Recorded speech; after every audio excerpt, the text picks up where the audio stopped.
Welcome everyone. আজকে একটা খুবই অ্যাওয়েটেড ভিডিও, কি আপডেটস আছে আর আমরা এই কোয়ালিটি ওয়ালস আইসক্রিমের দিক থেকে আর নতুন কি আইসক্রিম এই বছর এই সিজনে পেয়ে যাচ্ছি।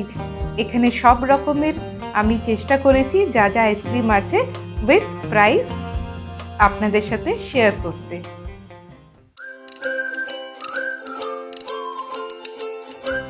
এইবারে আমি সবকে থ্যাঙ্কস বলছি, কেন কি এটা কোনো প্রমোশনাল ভিডিও নয়, জাস্ট এখানে কি নতুন এসছে আর কি আইসক্রিমস এখানে আছে সেটা ওনারা হেল্প করেছেন, আর আমি আপনাদের কাছে এই সব আপডেটস যতদূর সম্ভব শেয়ার করে দিচ্ছি যাতে আপনারা এখানে মোস্টলি যতটা আছে ওই ডিটেলস পেয়ে যেতে পারেন, স্পেশালি প্রাইস আর কি ফ্লেভার্স আছে সেটা।